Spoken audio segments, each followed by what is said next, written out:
आज मैं आपको एक मजेदार कहानी सुनाने जा रही हूँ। एक गरीब आदमी था जिसके 3 बेटे थे। ये आदमी बहुत बीमार था और दर्द में रहता था।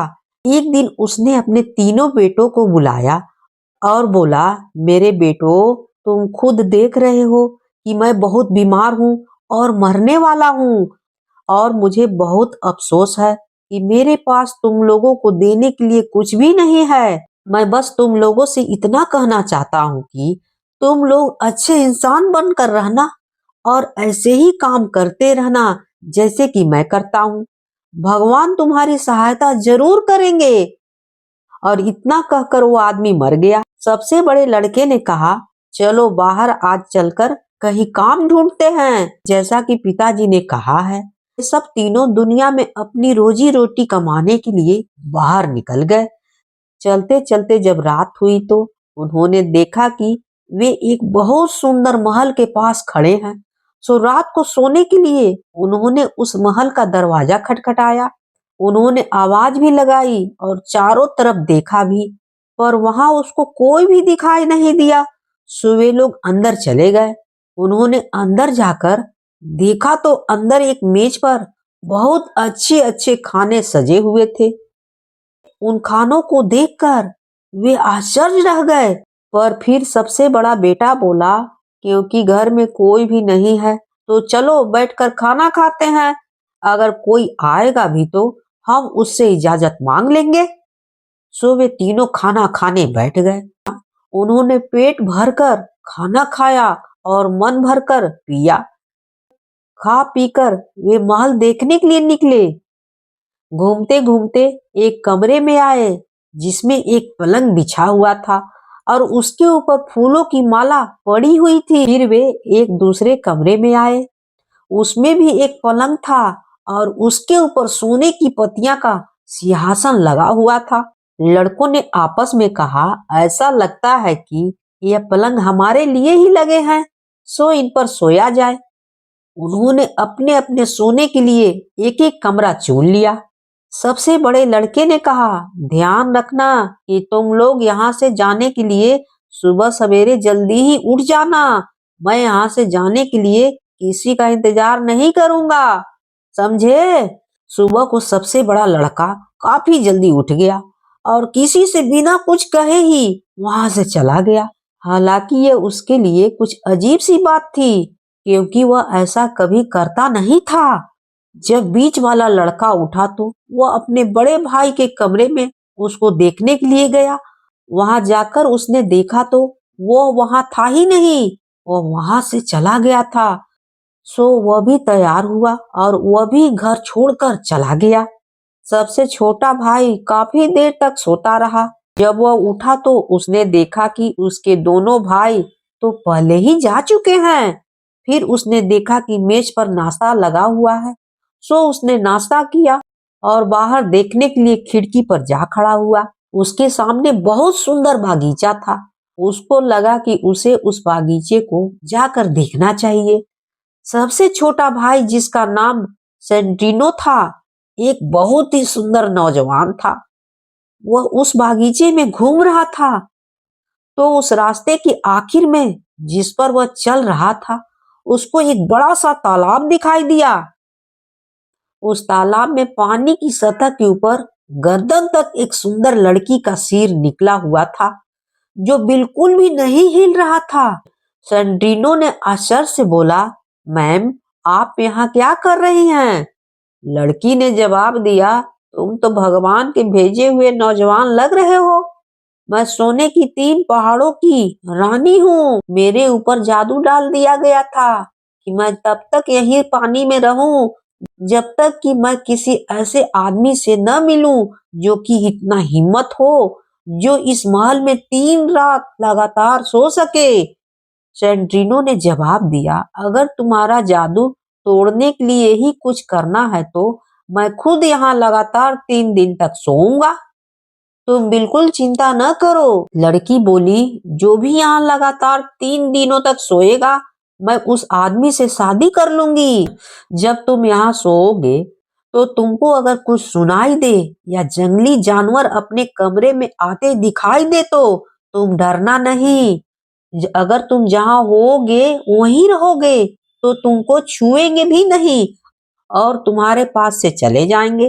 तुम चिंता न करो, मैं बिल्कुल नहीं डरूंगा और मैं वैसा ही करूंगा जैसा तुमने कहा है।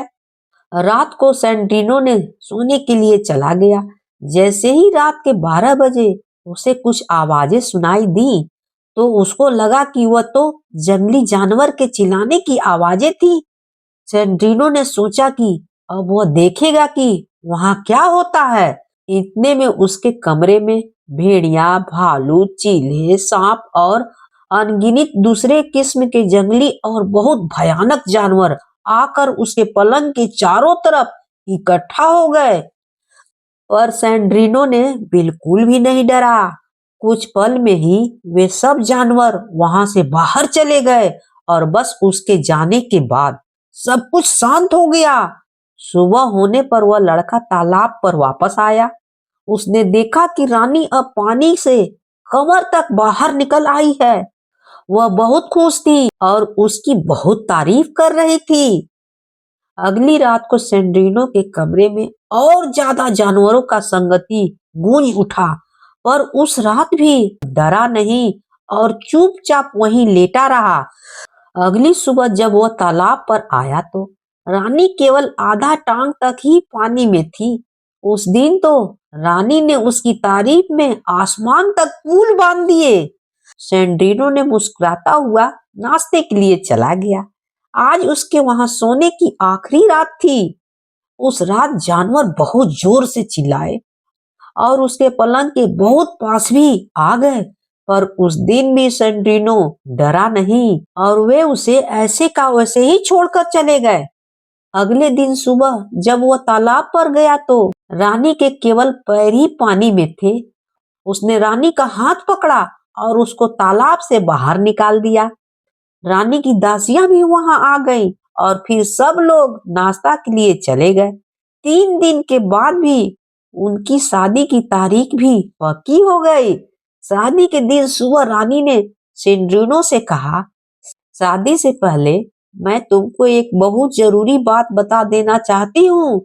जब तुम चर्च में प्रार्थना वाली बेंच पर अपना घुटना टेकोगे तब तुम सो नहीं जाना, क्योंकि अगर तुम सो गए तो मैं वहां से भाग जाऊंगी और फिर तुमको मैं कहीं दिखाई नहीं दूंगी। सेंट्रिनो ने हंसकर बोला, अरे बस यही बताना था ना, मैं वहां उस जगह सो कैसे सकता हूँ। उसके बाद वे दोनों चर्च चले गए। जैसे ही वह वहां प्रार्थना वाली बेंच पर घुटने के बल बैठा तो उसको इतनी जोरों की नींद आ गई कि वह तो पल भर में ही सो गया। उसको तो पता ही नहीं चला कि कब उसकी आंख लग गई। उसके सोते ही रानी वहां से भाग गई। कुछ मिनट बाद ही सेंड्रीना की आंखें खुल गई। उसने देखा तो रानी तो वहां पर नहीं थी। उसने कई बार उर्फ उर्फ कहा, फिर वह महल वापस आ गया। वहां भी उसने रानी को ढूंढा, पर वह वहां भी नहीं थी। अब उसकी समझ में आया कि वह रानी उससे क्या कहना चाह रही थी। उसने वहां से पैसों का एक थैला उठाया और रानी को ढूंढने निकल गया। सारा दिन चलने के बाद रात को वह एक सराय में आया। वहां उसने उस सराय वाले से पूछा कि क्या उसने सोने की 3 पहाड़ी की रानी को कहीं देखा है। वह बोला, मैंने खुद तो उसको नहीं देखा, पर क्योंकि मैं दुनिया के सारे जानवरों का मालिक हूँ, मैं उनसे पूछूंगा अगर उन्होंने उसे कहीं देखा हो तो। उसने एक सीटी बजाई और तुरंत ही कुत्ते, बिल्ली, चीते, शेर, बंदर और बहुत सारे जानवर वहां पर आ गए। सराय के मालिक ने उन सबसे पूछा, क्या तुम लोगों में से किसी ने सोने की 3 पहाड़ी वाली रानी को देखा है। जानवर बोले, नहीं, हमने नहीं देखा है। यह सुनकर सराय के मालिक ने सब जानवरों को वापस भेज दिया। फिर वह सेंड्रीना से बोला, कल सुबह मैं तुमको अपने भाई के पास भेजूंगा। वह सारी मछलियां का मालिक है। वहां जाकर उससे पूछना कि उसकी मछलियां क्या कहती हैं। अगली सुबह सेंड्रीनो ने सराय के मालिक को पैसों का एक थैली दिया और उसके भाई के घर चला गया। जब सराय के मालिक के भाई ने सुना कि सैंडिनो को उसके भाई ने भेजा है तो उसने उसको अपनी सराय में बुलाया और उससे कहा कि अगर वह वहां पर थोड़ा सा रुकेगा तो अभी अपनी सारी मछलियों को बुलाता है और उससे पूछता है कि अगर उनमें से किसी ने देखा है तो। और उसने भी एक सीटी बजाई और सब तरह की मछलियां वहां आ पहुंची। पूछने पर कि क्या उन्होंने सोने की 3 पहाड़ी वाली रानी को देखा है, उन सब ने भी एक आवाज में कहा कि उन्होंने भी नहीं देखा है। यह सुनकर उसने उन सभी मछलियों को वापस भेज दिया और सेंड्रीनो से कहा, कल तुमको मैं अपने दूसरे भाई के पास भेजूंगा। वह चिड़िया का मालिक है, शायद उसकी किसी चिड़िया ने उसे देखा हो। सेंड्रीनो ने अगले दिन का बड़ी बेसब्री से इंतजार करने लगा। जैसे ही सुबह हुई, उसने उस भाई को भी पैसे का एक थैला दिया और वहां से चल दिया। चलते चलते वो तीसरे सराय में पहुंचा। वहां के मालिक ने कहा, मैं अभी तुम्हारा काम करता हूँ, कहकर उसने भी एक बार सीटी बजाई तो दुनिया भर की सारी चिड़िया वहां आ गई। बस उनमें एक चिड़िया, एक गरुड़ गायब था। सराय के मालिक ने दूसरी सीटी बजाई, तब वो आया और बोला, अफसोस, मुझे थोड़ी सी देर हो गई। मैं राजा मरोन के दरबार में एक दावत में गया हुआ था। वहां वो सोने की 3 पहाड़ों की रानी के साथ शादी कर रहे हैं। उससे कहा कि तुम दुखी न हो, हम इसका भी कोई न कोई रास्ता जरूर निकालेंगे। उसने गरुड़ से पूछा, क्या तुम इस नौजवान को राजा मरोन के दरबार में ले जा सकते हो? गरुड़ बोला, मैं इसको अभी ले जाता हूँ, पर मेरी एक शर्त है कि जब भी मैं पानी मांगू तो यह मुझे पानी दे, जब भी मैं रोटी मांगू तो यह मुझे रोटी दे, और जब भी मैं मांस मांगू तो यह मुझे मांस दे दे, नहीं तो मैं इसको समुद्र में फेंक दूंगा। उस नौजवान ने 2 टोकरी भर के रोटी रखी, 2 डिब्बे भर के पानी रखा और 2 पाउंड मांस रखा। सैंड्रीनो यह सब लेकर गरुड़ के साथ हवा में उड़ गया। रास्ते में गरुड़ की हर चीजें की मांग तुरंत ही पूरा कर दी गई। गरुड़ उसको सीधे रानी के कमरे में ले गया। जैसे ही उन दोनों ने एक दूसरे को देखा, वे एक दूसरे से खुशी के मारे लिपट गए। फिर दोनों ने एक दूसरे से अपनी अपनी कहानी कही। रानी सैंडिनो को राजा के पास ले गई और उसको बचाने वाला और दुल्हा कहकर परिचय कराया।